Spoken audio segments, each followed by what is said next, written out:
आदरणीय प्रोफेसर के गोयल साहब, एनसीसी के कैडेट्स को निवेदन है कि वे आ जाएं और यहाँ स्थान ग्रहण। बैठ जाओ। इधर आ जाओ बेटा पीछे।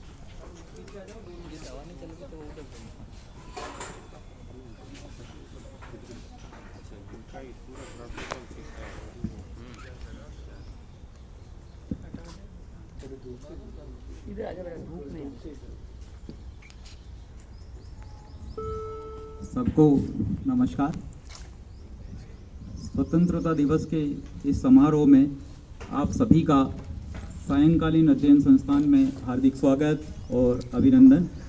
संस्थान के डिप्टी डायरेक्टर आदरणीय महेंद्र जी पुरोहित, संस्थान के ऑफिस इंचार्ज प्रेम सिंह जी, विभिन्न गतिविधियों के in charge NSS, in charge NCC, library के इंचार्ज चंदन सिंह जी, समस्त टीचर्स, प्राध्यापकगण, staff members, NSS students, NCC students and my dear students of evening studies, invited guest, छात्र प्रतिनिधि और छात्र पदाधिकारी, आज के इस स्वतंत्रता दिवस समारोह में आप सबका हार्दिक स्वागत और अभिनंदन।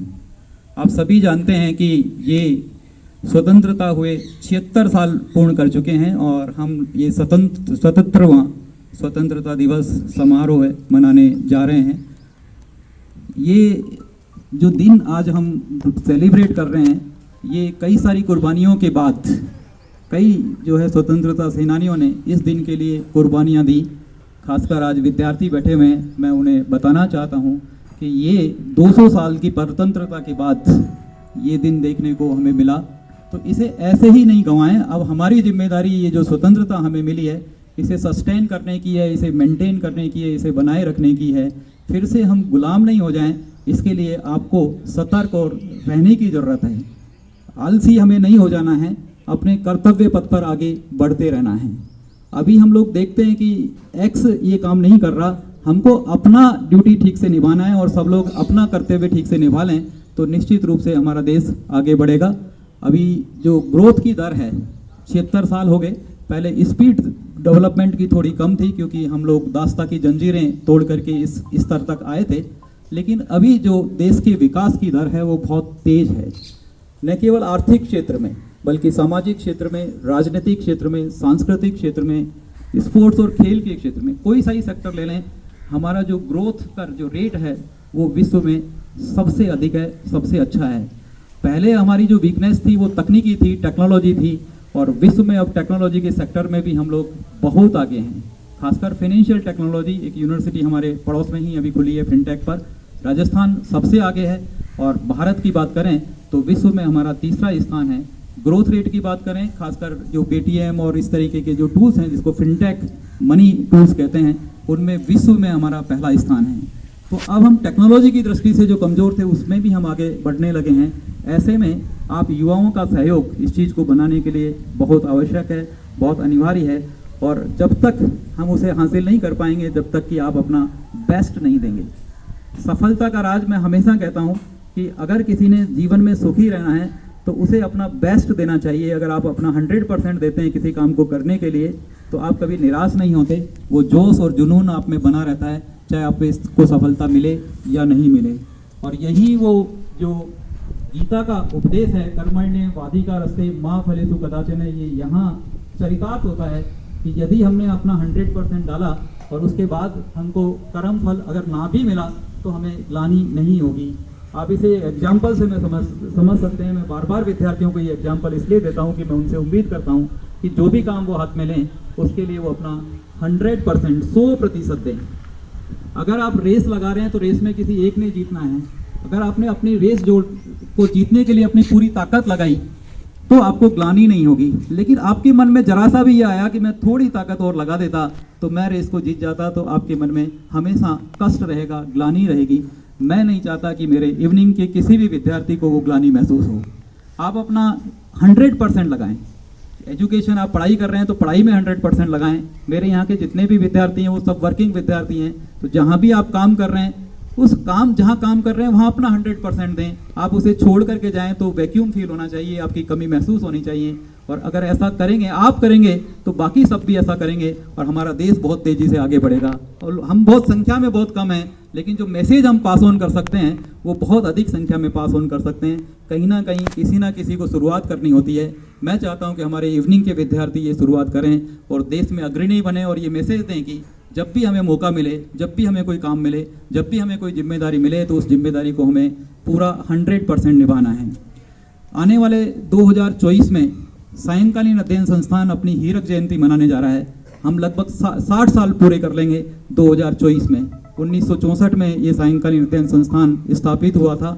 हम प्रयासरत हैं, कोशिश कर रहे हैं कि 2024 में जब हम प्रवेश करें तो हमारा अपना टीचिंग क्लासेज, जो क्लासेज लगती हैं, उसके लिए भी हमारा अपना सायंकालीन अध्ययन संस्थान का भवन हो। अभी हम जो है शेयर करते हैं कॉमर्स के साथ, लेकिन आने वाले समय में 2024 तक अपना एक भवन बन करके तैयार हो, जिसमें सेमिनार हॉल हो, ऑडिटोरियम हो, आधुनिक जो भी सुविधाएं विद्यार्थियों के लिए चाहिए वो हो।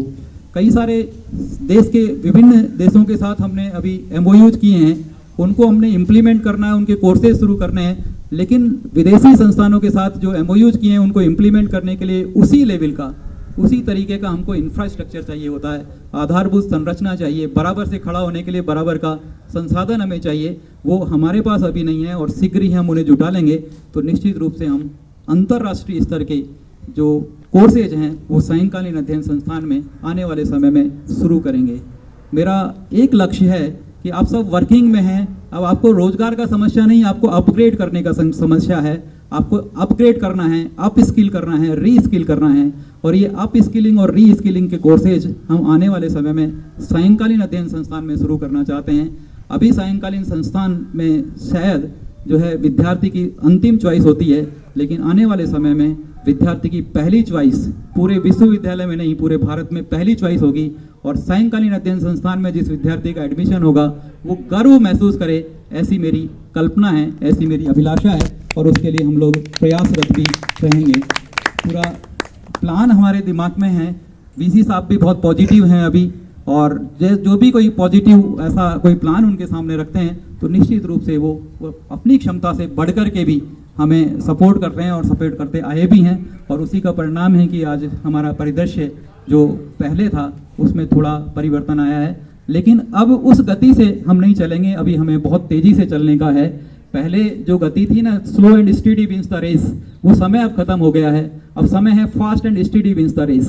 तो हमें लगातार भी चलना है, सतत भी चलना है और उसकी स्पीड भी बढ़ानी है। अगर हम लगातार भी चलते रहेंगे लेकिन स्पीड कम रही तो कॉम्पिटिटर्स आगे निकल जाएंगे। तो अभी सायंकालीन अध्ययन संस्थान का फ्लाई करने का समय है। बेस्ट हमारा तैयार है, लेकिन अब हम टेक ऑफ स्टेज पर हैं और उस टेक ऑफ स्टेज में हम क्या स्पीड पकड़ पाते हैं ये समय बताएगा, लेकिन हमारे प्रयास उसके लिए पूर्ण रहेंगे। लेकिन अकेला चना भाड़ नहीं भोग सकता, जब तक टीम वर्क नहीं होगा तब तक हम उन सब उद्देश्यों को प्राप्त नहीं कर पाएंगे, ऐसा मेरा मानना है। हमारे यहाँ के जो कर्मचारी हैं वो 100% अपना दे रहे हैं। सायंकालीन अध्ययन संस्थान के लिए जो भी काम हो वो पूरे मनोयोग से करते हैं, उन्हें कहने की जरूरत नहीं होती। मुझे गर्व महसूस होता है कि मैं ऐसे सायंकालीन अध्ययन संस्थान का निदेशक हूँ जिसमें हमारे यहाँ के कर्मठ कर्मचारी काम करते हैं। टीचर्स हमारे डिवोटेड हैं, लेकिन स्टूडेंट्स का उतना रेस्पॉन्स जो एक्सपेक्टेड है वो नहीं मिलता। मैं ये चाहता हूँ कि इस साल से जो राजस्थान हाई कोर्ट के नियम है कि 75% से कम अटेंडेंस हो तो रेगुलर का डिग्री नहीं मिलना चाहिए, उसे हम लोग अब स्ट्रिक्टली फॉलो करेंगे। इस नई शिक्षा नीति हमने लागू कर दी है। सायंकालीन अध्ययन संस्थान का बड़ा कंट्रीब्यूशन है। 16 अगस्त मीन्स कल से ही हम रेगुलर क्लासेज शुरू करना चाह रहे हैं। तो विद्यार्थी जो है रेगुलर क्लासेज में आए। बहुत अच्छे टीचर्स हम लोग जो एक्सपर्ट्स हैं अपने अपने विषय के, उन विषय के एक्सपर्ट्स को हमने अभी हायर किया है और बहुत एक्सपर्ट टीचर्स आपको आगे आने वाले समय में पढ़ाने जा रहे हैं। नए प्रोफेशनल कोर्सेज भी जैसे मैंने कहा कि आने वाले समय में हम शुरू करेंगे। थोड़ा सा इंफ्रास्ट्रक्चर हमारा स्ट्रॉन्ग हो जाए, उस लेवल का हो जाए, विश्व स्तर का हो जाए, तो हम कुछ प्रोफेशनल कोर्सेज भी आने वाले समय में शुरू करेंगे जिसमें 100% प्लेसमेंट होगा। तो मेरा ये रहेगा कि जो आप 100% प्लेस्ड स्टूडेंट्स हैं वो री स्किल करके और अप स्किल करके और अपने आप को सर्वोच्च लेवल पर स्थापित करें। आप अपने आप पे गर्व महसूस करें, आपके परिवार वाले गर्व महसूस करें, समाज आपके ऊपर गर्व महसूस करे। ऐसा सायंकालीन संस्थान का विद्यार्थी निकले, ऐसी मेरी कल्पना है, ऐसी मेरी अभिलाषा है, ऐसी मेरी मन की इच्छा है। मैं अपने लेवल पर पूरे 100% कोशिश करता रहूँगा। जैसा कर्मण्येवाधिकारस्ते, फल क्या होता है, परिणाम क्या होता है, ये तो ईश्वर पर है। लेकिन जब मैं यहाँ से छोड़ के जाऊँ तो मेरे मन में ये ग्लानि नहीं रहे कि मैं थोड़ा और प्रयास कर लेता तो इस संस्थान को अंतर्राष्ट्रीय स्तर का बना देते। तो मैं अपनी पूरी कोशिश करता रहूँगा। मेरा स्टाफ मेरे साथ है, विद्यार्थी अगर हमारे साथ कदम से कदम मिला करके चलें तो अल्टीमेट ये जो हम सब काम कर रहे हैं वो विद्यार्थियों के लिए ही कर रहे हैं, तो अल्टीमेट फ़ायदा तो आपको ही मिलना है। तो इस बात को आपको समझना चाहिए। आपका सहयोग हमें थोड़ा चाहिए, काफ़ी सहयोग हमको मिल भी रहा है, क्योंकि अभी पूरी यूनिवर्सिटी में अगर देखें तो सायंकालीन अध्ययन संस्थान के जो विद्यार्थी हैं वो सबसे डिसिप्लिन्ड विद्यार्थी हैं अगर कंपेयर करें तो। लेकिन फिर भी हमें कंपेयर यहाँ लोकल इंस्टीट्यूशन से नहीं करना, हमें अंतर्राष्ट्रीय स्तर पर कंपेयर करना है। और उसके लिए अभी तो आपको थोड़ी और मेहनत करने की ज़रूरत है। कठोर मेहनत करेंगे तो हम अपने लिए स्थान ढूंढ पाएंगे और लोगों के लिए भी स्थान बना पाएंगे।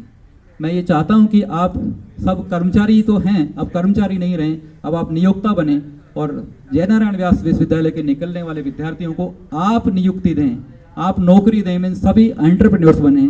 और इसीलिए हम एंटरप्रेन्योरशिप डेवलपमेंट के लिए भी हमने एक MOU किया है, MGNCRE हैदराबाद के साथ एक MOU किया है। उनके साथ मिलकर के हम कुछ कोर्स शुरू करना चाह रहे हैं, तो उसमें भी आप सहयोग करें। सब नहीं बन पाए, मान लिया एटलीस्ट 10% अगर विद्यार्थी भी हमारे एंटरप्रेन्योर्स बन जाते हैं तो इवनिंग के सभी विद्यार्थियों को रोजगार दे पाएंगे और सारी विश्वविद्यालय के कर्मचारियों को भी वो रोजगार दे पाएंगे। अभी समय भी उसी का है। पहले एक लाभ की परिभाषा, मैं अर्थशास्त्र का विद्यार्थी हूँ, मुझे नहीं पता आज के दिन ये बात करनी चाहिए या नहीं करनी चाहिए, लेकिन हम सब परिवार में ही बैठे हैं तो जो मन में कोई बात है तो उसे निश्चित रूप से आप सबके सामने रखना चाहिए। तो अर्थशास्त्र के में पहले एक सिद्धांत था कि जो लाभ है वो मेहनत का पुरस्कार है, लाभ है वो जोखिम का पुरस्कार है, लाभ है वो रिस्क जो लगान है। लेकिन अभी वो डेफिनेशंस चेंज होती जा रही हैं। लाभ इनोवेशन का पुरस्कार है, लाभ नवाचार का पुरस्कार है। अगर आपने कोई नई चीज़ खोजी है, आपने कोई नई टेक्नोलॉजी खोजी है, आपने कोई नया उद्यम खोजा है, तो निश्चित रूप से आप अनलिमिटेड एबनॉर्मल प्रॉफिट्स कमा पाएंगे। तो ये जो इकोनॉमिक्स का जो थ्योरी है जो पहले चला रहा था वो बदलता जा रहा है। मीन्स अभी आपका युग है, नव युगों का युग है और आपके लिए बहुत सारे अवसर, बहुत सारी अपॉर्चुनिटीज, अभी सरकार भी आपके लिए फेवरेबल है, बहुत सारी अपॉर्चुनिटीज आपके लिए हैं। नए उद्यम, नए उद्योग, टेक्नोलॉजी बेस्ड उद्योग अगर आप शुरू करते हैं तो उसमें रिस्क कम है और रिसोर्सेज, जिसको कहते हैं ना पूंजी पहले कम थी, अभी पूंजी के बहुत सारे रिसोर्सेज खुल गए हैं। उन सब का फ़ायदा आपको उठाना चाहिए और उनका फ़ायदा उठा करके अगर आप उद्यमी बनते हैं तो निश्चित रूप से उद्यमी बनने के नाते भी आप देश की कहीं ना कहीं सेवा ही कर रहे हैं। स्वतंत्रता के लिए अब हमें लड़ने की ज़रूरत नहीं है, अभी अंग्रेज नहीं है, लेकिन आपको वो स्थान बनाए रखने के लिए भी आपको एफर्ट्स करने की ज़रूरत है। अभी कंपटीशन में आप आगे रहेंगे या पीछे रहेंगे ये इस बात पर निर्भर नहीं करता कि आपकी स्पीड क्या है, ये इस बात पर निर्भर करता है कि आपके कॉम्पिटिटर की स्पीड क्या है। अगर आप टॉप पर पहुंच गए और आपका कॉम्पिटिटर फिर आपसे स्पीड बढ़ा करके आगे चला जाता है तो आप वहां रहते हुए भी पिछड़ जाएंगे। इसलिए हमें स्पीड भी बनाए रखनी है, मेहनत भी करनी है और वो मेहनत जो करनी है वो सही डायरेक्शन में करनी है। और ऐसा आप करेंगे तो निश्चित रूप से एक दिन सायंकालीन अध्ययन संस्थान न केवल जोधपुर में बल्कि भारत में एक श्रेष्ठ संस्थान होगा। और इस श्रेष्ठ संस्थान की जब हम कल्पना करेंगे और इसके लिए सब मिलकर के प्रयास करेंगे तो निश्चित रूप से हम इसे अचीव भी कर पाएंगे। क्योंकि मैं हमेशा कहता हूं कि किसी भी संस्थान को आगे बढ़ने के लिए जैसे 4 पहिए कार में चाहिए और चारों पहिए बैलेंस होने चाहिए, उसी तरह इस संस्थान में भी 4 स्टेक होल्डर्स होते हैं, 4 व्हील्स होते हैं और उसमें एक स्ट्रॉन्ग जो व्हील है वो स्टूडेंट्स हैं, दूसरा स्ट्रॉन्ग व्हील है वो फैकल्टी मेंबर्स हैं और तीसरा स्ट्रॉन्ग व्हील है वो एडमिनिस्ट्रेटर है जो काम हम कर रहे हैं और चौथा स्ट्रॉन्ग व्हील है वो सोसाइटी है, समाज है। तो आप सब मिलकर के अगर हम लोग एफर्ट्स करेंगे तो निश्चित रूप से एक दिन हम अपना स्थान बना पाएंगे, अपनी स्पीड तय कर पाएंगे। अगर एक भी व्हील अलाइंड नहीं है या एक भी व्हील थोड़ा कम पावरफुल है तो वो स्पीड नहीं बन पाएगी।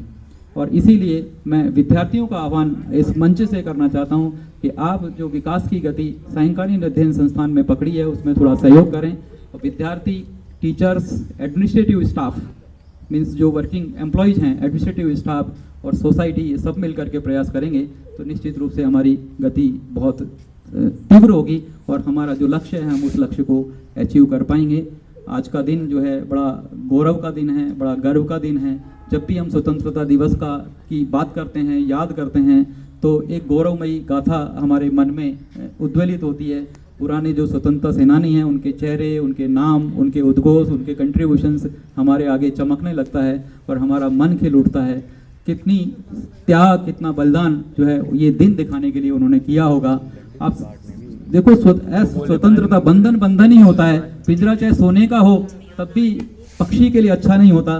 पक्षी को जो खुला मैदान मिलता है वो निश्चित रूप से सबसे सर्वश्रेष्ठ और सबसे प्रिय होता है। और वो स्वतंत्रता हमको मिली है, उस स्वतंत्रता का श्रेष्ठ उपयोग हमने करना चाहिए और हमें आगे बढ़ने के लिए थोड़ा कंस्ट्रक्टिव सपोर्ट करना चाहिए। और एक अंतिम बात मैं अपने विद्यार्थियों को कह करके अपनी बात को विराम दूंगा। आज समय स्वतंत्रता दिवस का है, लेकिन चूंकि मेरे लिए विद्यार्थी प्रिय हैं, मैं पूरे देश के लिए नहीं कर सकता। मैं अपने विद्यार्थियों के लिए अगर कुछ कर पाऊँ तो यही मेरे लिए एक स्वतंत्रता आंदोलन होगा। तो विद्यार्थियों जो है, दो तरीके से आप अपना नाम और कमा सकते हैं, दो तरीके से फेमस हो सकते हैं।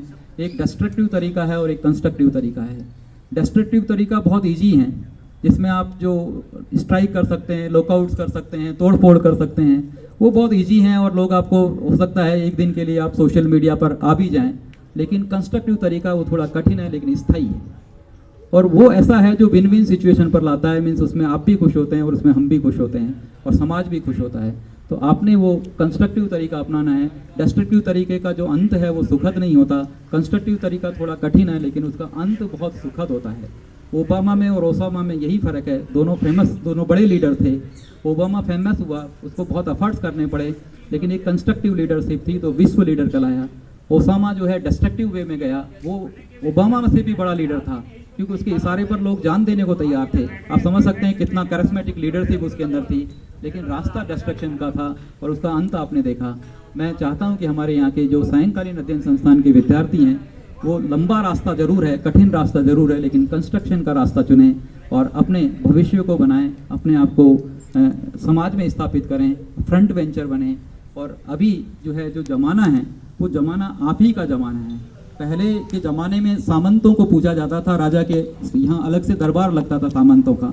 सामंत वो होते हैं जिनके पास बहुत ज़्यादा ज़मीन होती है, उनकी महत्ता थी, वो फ्रंट वेंचर्स हुआ करते थे। फिर ज़माना बदला तो इंडस्ट्रियलिस्ट का ज़माना आया, उद्योगपतियों का, वो फ्रंट वेंचर्स, कैपिटलिस्ट जिनको कहते हैं। और अभी जो ज़माना है वो आपका है नॉलेज का। अभी नॉलेज इज पावर है, आपके पास ज्ञान है तो उद्योगपति भी आपके आगे भिखारी की तरह रहते हैं। और कई सारे एंटरप्रेन्योर आप देखें कि कई सारे ऐसे जो है सीईओज हैं जिनको कितना अच्छा पैकेजेज मिलता है जो आप इंडस्ट्री में भी नहीं कमा सकते। गूगल के सीईओ का 1700 करोड़ रुपए का पैकेज है। आप कल्पना कर सकते हैं कि उतना कमाने के लिए आपको कितना इन्वेस्टमेंट करना होता है अगर कॉमर्स की दृष्टि से देखें। लेकिन आप में अगर वो ब्रेन है तो आपको वो निश्चित रूप से मिलता है। और इसीलिए अभी जो पावर है वो नॉलेज है, वो ज्ञान है, वो ब्रेन है और वो आपके अंदर है, इसलिए आपकी क्षमता है। इसीलिए मैं आपका आह्वान कर रहा हूँ कि आप उस क्षमता का उपयोग करें, अपना 100% दें और अपने जीवन को सफल बनाएं। बस मैं इतना ही कह करके अपनी वाणी को विराम देता हूँ। जय हिंद, जय भारत।